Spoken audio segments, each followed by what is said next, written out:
કોર્ટના ન્યાયમૂર્તિ અને મુખ્યમંત્રીના હસ્તે ગુજરાત હાઈકોર્ટના અત્યાધુનિક આર્બિટ્રેશન સેન્ટરનું કરાયું ખાતમુહૂર્ત।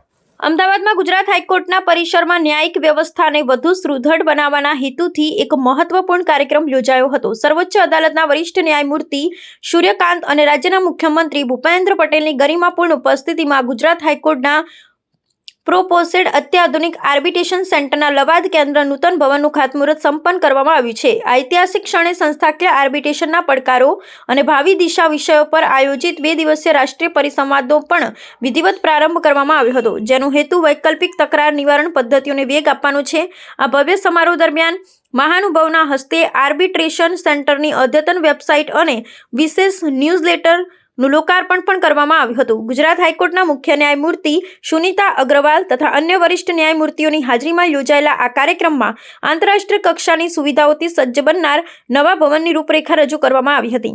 આ નવું કેન્દ્ર વ્યાપારી અને અન્ય જટિલ વિવાદોના ઝડપી અને અસરકારક ઉકેલ માટે સક્ષમ માધ્યમ બની રહેશે, જેનાથી પરંપરાગત અદાલતી કાર્યવાહી પરનું ભારણ ઘટશે। કાર્યક્રમમાં ઉપસ્થિત કાયદાવિદો અને તજજ્ઞોએ ભારપૂર્વક જણાવ્યું હતું કે ભારતને વૈશ્વિક આર્બિટ્રેશન હબ બનાવવા માટે સંસ્થાકીય માળખું મજબૂત કરવું અનિવાર્ય છે। આગામી 2 દિવસ સુધી ચાલનારી આ કોન્ફરન્સમાં દેશભરના ન્યાયિક નિષ્ણાતો મધ્યસ્થી પ્રક્રિયામાં રહેલા વર્તમાન પડકારો અને તેના સમાધાન અંગે ગહન વિચાર વિમર્શ કરશે। ગુજરાતમાં આવા ઉચ્ચ કક્ષાના ઇન્ફ્રાસ્ટ્રક્ચરનું નિર્માણ થવાથી રાજ્યના વ્યાપારી વાતાવરણને પ્રોત્સાહન મળશે અને ન્યાયિક પ્રક્રિયામાં પક્ષકારોનો વિશ્વાસ વધુ દ્રઢ બનશે તેવી આશા વ્યક્ત કરવામાં આવી હતી।